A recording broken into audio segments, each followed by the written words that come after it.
नमस्कार, आप देख रहे हैं ट्रेडर्स हॉटलाइन की एनबीसी आवाज पर। मैं हूं आपके साथ श्रेया ठाकुर। मेरे साथ मौजूद है मेरी सहयोगी कंचन नौटियाल और आज के मेहमान मानस जायसवाल जी, जो अगले आधे घंटे आपके सवालों के जवाब देंगे। और देखिए, बाजार की बात करेंगे तो हफ्ते का तीसरा कारोबारी दिन और शुरुआत मजबूती के साथ हुई है और डे हाई के आसपास ही निफ्टी अभी फिलहाल, हालांकि थोड़ा सा डे हाई से फिसला है, लेकिन वहीं पे कामकाज करता हुआ 123 अंकों की बढ़ोतरी 23,080 के लेवल पर कामकाज कर रहा है। बैंक निफ्टी में भी देखिए, यहाँ पे भी तेजी देखने को मिल रही है 200 अंकों के करीब, और ये भी डे हाई के ऊपर जाता हुआ और डे हाई के आसपास ये भी 49,048 के लेवल पर कारोबार कर रहा है। और सेक्टर स्पेसिफिक अगर आप नजर डालेंगे तो एफएमसीजी सेक्टर को छोड़कर सभी सेक्टर्स में अच्छी तेजी फिलहाल देखने को मिल रही है। खैर, अब और डिटेल में इंडेक्स में आगे बात करेंगे और आपके सवालों के जवाब भी लेंगे, लेकिन शुरुआत हेडलाइन से।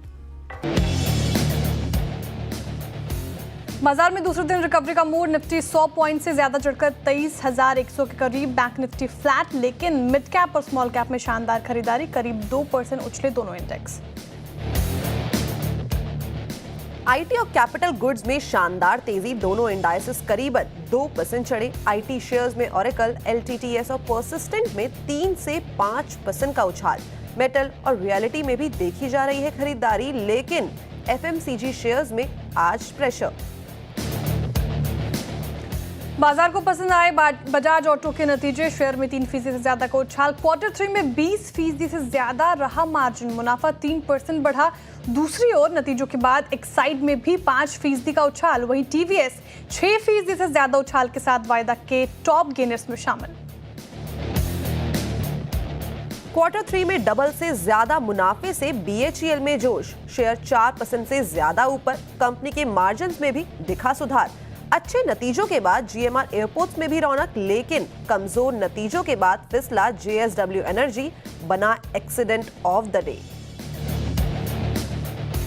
आ जाएंगे निफ्टी की 3 कंपनियों, बजाज फाइनेंस, मारुति और टाटा मोटर्स के नतीजे। 13% बढ़ सकता है बजाज फाइनेंस का मुनाफा, हालांकि नेट इंटरेस्ट मार्जिन पर थोड़ा दबाव संभव।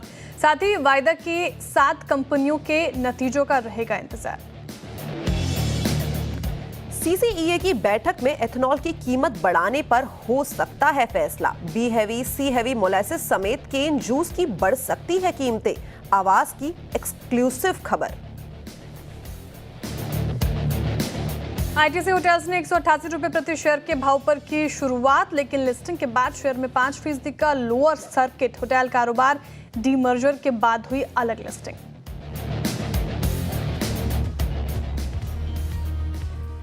तो आज है हफ्ते का तीसरा कारोबारी दिन। अगर आम हफ्ता होता तो हम बोलते कि मिड वीक में आ गए हैं, लेकिन हम मिड वीक में नहीं आए हैं। अभी हफ्ते को खत्म होने में काफी दिन बाकी हैं। अगर आज का ग्लोबल मूड माहौल देखा जाए तो हैंडओवर अच्छी साइड पे आया था। वॉल स्ट्रीट में जितने भी एआई लिंक टेक स्टॉक है वहां पे अच्छी खासी तेजी देखने को मिली थी। उसके बाद हमारे मार्केट ने भी इसी तरीके का रिएक्शन दिया है। बाजार में अच्छी खासी इस टाइम पे खरीदारी देखने को मिल रही है। इसके साथ ही साथ अगर हम देखें तो आज यूएस फेड का रेट डिसीजन आने वाला है और हमारा यूनियन बजट भी है, जिसके पहले बाजार में एक अच्छा खासा जोश तो डेफिनेटली दिखाई दे रहा है। अब इसके सपोर्टर्स कौन बने हैं? सपोर्टर्स बने हैं बैंकिंग शेयर, और साथ ही साथ मैंने अभी बोला कि यूएस में एआई लिंक जितने भी टेक स्टॉक थे वहां पे तेजी देखने को मिली, और आज हमारे आईटी सेक्टर्स में भी एक अच्छा खासा हमें उछाल देखने को मिला है। लेकिन जिस तरीके की वॉलेटिलिटी बाजार के अंदर देखने को मिल रही है, जितने भी शॉर्ट टर्म ट्रेडर्स हैं वो कहीं ना कहीं साइडलाइन लेके बैठे हुए हैं। इनफैक्ट जो इन्वेस्टर्स भी हैं इस टाइम पे वो कॉशियस मूड में बने हुए हैं। अगर अब तक का डेटा देखा जाए तो एफआईआईज ने करीबन 79,000 करोड़ की ऑफलोडिंग कर दी है केवल जनवरी में। उनका कहना है कि जो अर्निंग है इतनी ज्यादा इस टाइम पे ल्यूक्रेटिव नजर नहीं आ रही है, वैल्यूएशंस काफी ज्यादा स्ट्रेच हो गए हैं। लेकिन वापस से अगर हमारे देश में एक ग्रोथ रिवाइवल आता है तो हो सकता है कि जो एफआईआईज के सेंटिमेंट्स हैं वो हमें कहीं ना कहीं बदलते हुए दिखाई दे। उसके साथ आज आईटीसी होटल्स की लिस्टिंग हो गई है, और ये जो लिस्टिंग है वो उसके जो प्राइस था उससे 31 रुपए डिस्काउंट पे हुई है, यानी कि करीबन 180 पे ये लिस्ट हुआ है। तो मूड माहौल तो अच्छा है, हैंडओवर भी अच्छा है, लेकिन मानस सर से जानते हैं कि मान ले कि सिर्फ 3 दिन पहले हमें प्री बजट रैली की शुरुआत होती हुई दिखाई दे रही है, या ये भी सिर्फ एक हवा का झोंका है? Manas sir, good morning. Good morning Kanchan. तो देखिए, सबसे पहले तो ये ध्यान रखना है कि अभी तक कोई बड़ा ट्रेंड रिवर्सल का साइन चार्ट्स पे दिखा नहीं है। हालांकि जो गिरावट है वो पिछले 2 दिनों में थमी जरूर है, लेकिन अगर आप पूरा रेंज देखें तो मेरे ख्याल से 23,200 से लेकर 24,000 इस रेंज में मल्टीपल रेजिस्टेंस दिखते हैं। तो कम से कम 23,300 का लेवल ब्रेक करना जरूरी है। अगर 23,300 के ऊपर निफ्टी ट्रेड करेगा तब तो आप एक लॉन्ग पोजीशन इस उम्मीद से ले सकते हैं कि उस केस में शायद आपको 200 डे और 100 डे मूविंग एवरेज टेस्ट होते हुए दिखे, तो उस केस में शायद 24,000 तक किस तरह देखने को मिले। लेकिन जब तक 23,300 के नीचे ट्रेड करता रहेगा तब तक बिल्कुल कॉशियस अप्रोच ही रहेगी। और ये भी ध्यान रखिए कि अगर आपने लॉन्ग पोजीशन बना ली है आज और कल में, तो आपको 22,900 का स्टॉप लॉस जरूर लगाना है। उसके नीचे जाए तो आपको निकलना पड़ेगा, क्योंकि जो मेन ट्रेंड है वो निगेटिव है और आप उम्मीद कर सकते हैं कि 22,900 के नीचे 22,650 तक किस तरह निफ्टी दिखा सकता है। तो फिलहाल ये रणनीति 23,300 का इंपॉर्टेंट लेवल निफ्टी में देखने को मिल रहा है। इसके ऊपर अगर निफ्टी जाता है तो फिर एक अच्छा मोमेंटम देखने को मिल सकता है, लेकिन ध्यान रखिएगा 22,900 का आपको स्टॉप लॉस मेंटेन करके चलना है। बैंक निफ्टी पे क्या करना चाहिए मानस जी, क्या रणनीति फिलहाल बैंक निफ्टी में लग रहा है? फ्लैट ट्रेड कर रहे हैं कल की तेजी के बाद? तो देखिए यहाँ पर भी श्रेय जी, यहाँ पर भी अगर हम मेन ट्रेंड की बात करें तो वो निगेटिव है। हालांकि अभी भी स्टॉक 10 डे मूविंग एवरेज के ऊपर ट्रेड कर रहा है, लेकिन ऊपर की तरफ 49,300 से 49,500 इस रेंज में मल्टीपल रेजिस्टेंस दिखते हैं। तो जब 49,500 का लेवल बैंक निफ्टी ब्रेक करेगा तभी यहाँ पर एग्रेसिव होकर लॉन्ग पोजीशन बनाना चाहिए। अगर वो लेवल ब्रेक होंगे तब आपको शायद 50,500 तक के स्तर भी बैंक निफ्टी दिखा सकता है। बट अभी के लिए कॉशियस अप्रोच है, और अगर आपने लॉन्ग पोजीशन पिछले 2 दिनों में बनाई है तो 48,600 का स्टॉप लॉस जरूर लगा लें। ओके, तो ये थी राय बैंक निफ्टी पे। अब कल नतीजे आए हैं सुज़लॉन एनर्जी के, तो एक बार उसके ऊपर भी बात कर लेते हैं। तीसरे क्वार्टर में हमें नतीजे काफ़ी अच्छे देखने को मिले हैं। अगर कंपनी के मुनाफे की बात करें तो वहाँ पे करीबन 90% का उछाल देखने को मिला है। इनफैक्ट जो कंपनी की आय है वहाँ पे भी 91% का एक अपसाइड देखने को मिला है। अगर ऑपरेशनल नंबर्स की तरफ नज़र डाली जाए तो एबिटा ग्रोथ में भी करीब करीब 106% की ग्रोथ देखने को मिली है। और जो नतीजे हैं और जो कंप्लीट आउटलुक है, एक बार समझते हैं कंपनी के मैनेजमेंट से, क्योंकि आज हमारे साथ जुड़ने वाले हैं कंपनी के CFO हिमांशु मोदी जी।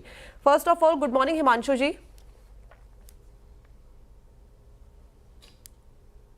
जी, कंपनी के नतीजे सर आ गए हैं और कंपनी के नतीजे काफी अच्छे रहे हैं। हिमांशु जी, आप मेरे साथ हैं? जी जी, I am there with you. जी, कंपनी के नतीजे बहुत अच्छे आए। First of all congratulation for that. और अच्छी खासी सारे ही सेगमेंट में हमें ग्रोथ देखने को मिली है, चाहे हम एबिटा की बात करें, रेवेन्यू की बात करें, मार्जिन्स की बात करें। अब ये सारा का सारा इनके पीछे के कंट्रीब्यूटर्स आप किसको बताएंगे? मेजर कंट्रीब्यूटर्स कौन है इस ग्रोथ के पीछे? आज सबसे पहले हमारी ग्रोथ अगर आप देखें तो हमारी एक ऑर्डर बुक जो है आज 5.5 गीगावाट की ऑलरेडी ऑर्डर बुक है, जो कि बढ़ती जा रही है क्वार्टर ऑन क्वार्टर, और एक्टिव इंक्वायरीज भी और हमें मिल रही है। तो आज अगर हम देखें नेक्स्ट 18 से 24 महीने के लिए हमारी ऑर्डर बुक काफ़ी हमारी कैपेसिटी काफ़ी हद तक सोल्ड आउट है जो हमें डिलीवरीज करनी है। सो टॉप लाइन इस वजह से हमारी काफ़ी हद तक एक सिक्योर्ड हो जाती है।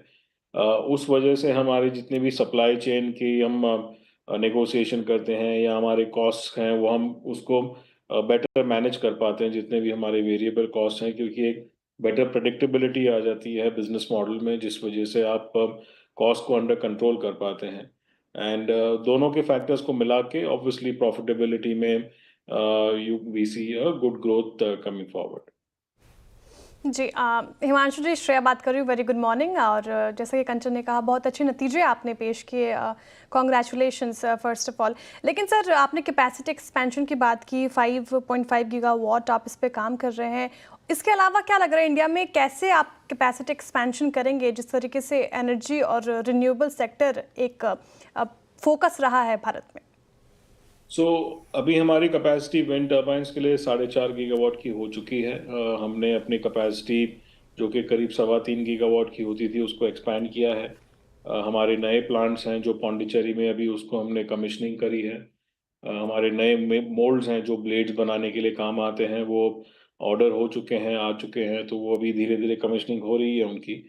हमारा जो कैपेक्स प्लान है करीब 350 से 400 करोड़ का सालाना कैपेक्स प्लान है अगले 2-3 वर्ष के लिए। तो हम अपनी कैपेसिटी धीरे धीरे उसको ऑगमेंट करते रहेंगे। पर आज जो मैन्युफैक्चरिंग कैपेसिटी है हम बना तो सकते हैं, जो ऑन ग्राउंड एग्जीक्यूशन है उसे थोड़ा हमें स्पीड पकड़ने की ज़रूरत है, as Suzlon and as industry both. तो कैपेसिटी एक्सपेंशन पे आउटलुक तो आपने बता दिया है, और जिस तरीके से इंडिया का फोकस है रिन्यूएबल एनर्जी की ओर, और ये काफ़ी ज़्यादा इंपॉर्टेंट भी है इस दिशा में इसको और ज़्यादा आगे बढ़ाने के लिए। लेकिन सर जैसे कि हम देखें तो मार्जिन इस टाइम पे हमें काफ़ी दमदार देखने को मिले हैं। आने वाले अपकमिंग क्वार्टर्स में एक तो बजट भी आ रहा है, तो खासा फोकस भी होता है गवर्नमेंट का बजट के टाइम पे रिन्यूएबल एनर्जी पे।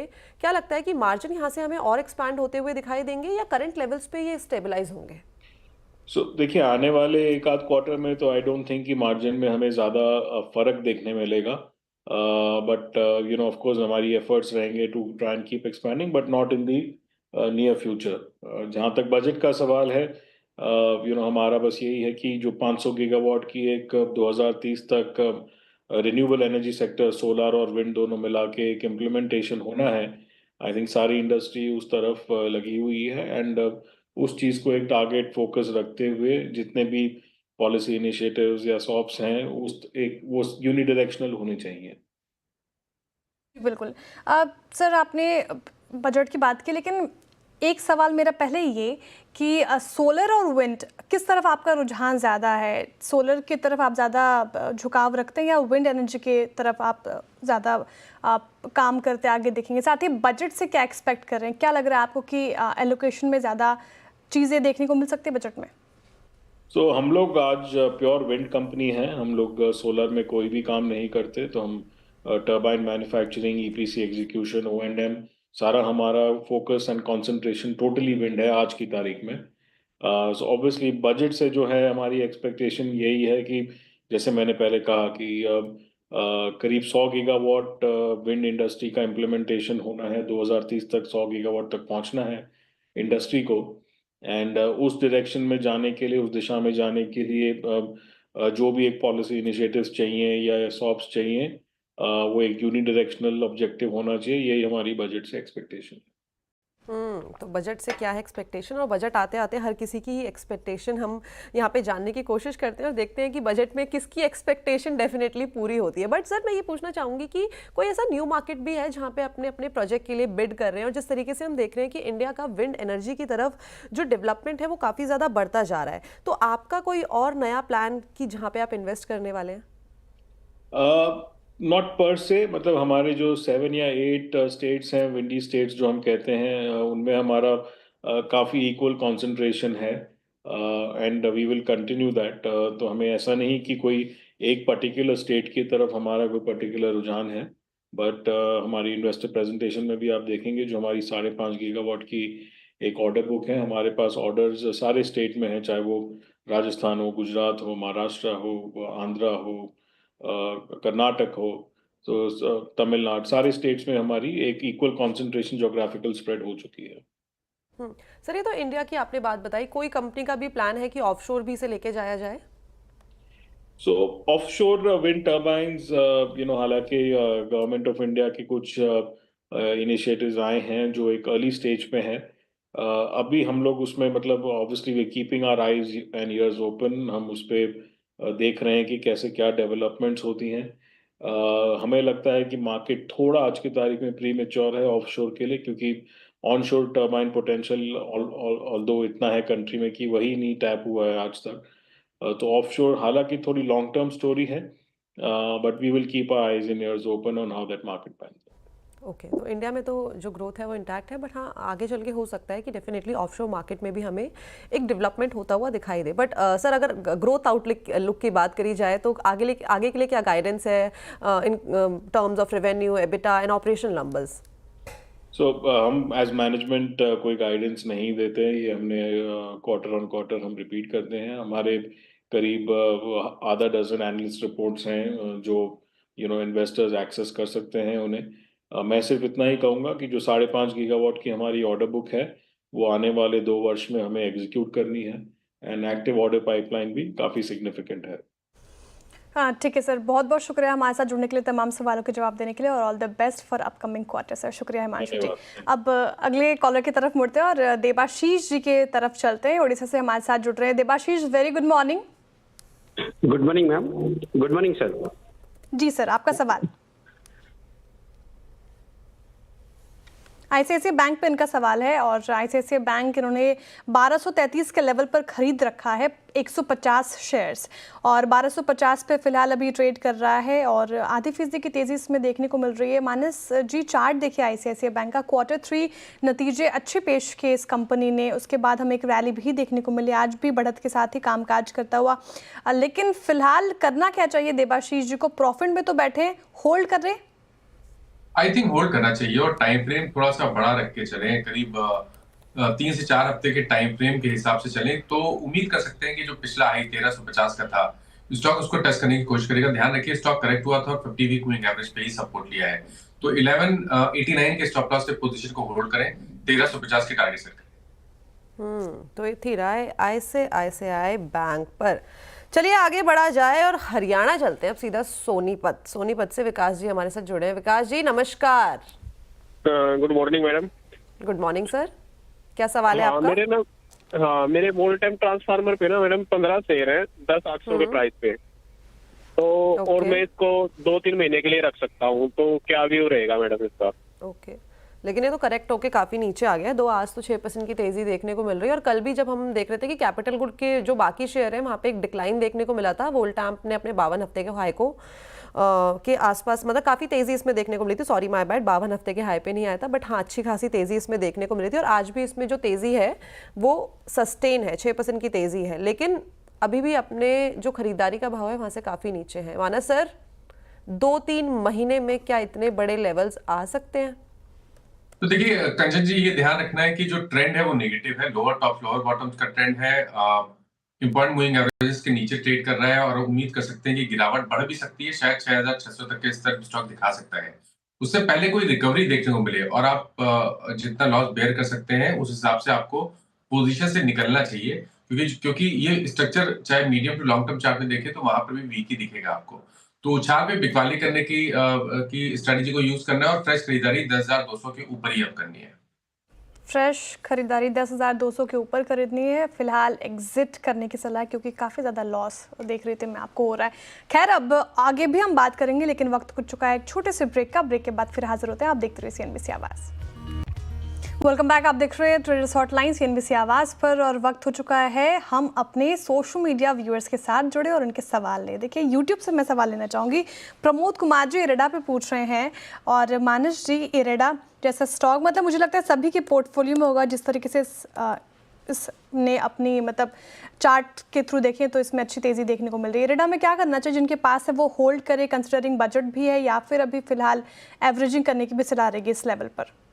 देखिए एवरेजिंग नहीं करनी है, लेकिन अगर लॉन्ग पोजीशन ऑलरेडी बनी हुई है तो उसको होल्ड करें 175 के स्टॉप लॉस से, और अगर 210 रुपए के ऊपर निकले तो आप पोजीशन और बढ़ा सकते हैं, उस केस में 240 तक के टारगेट देखने को मिल सकते हैं, बट अभी के लिए 174 के स्टॉप लॉस से पोजीशन को होल्ड करना चाहिए।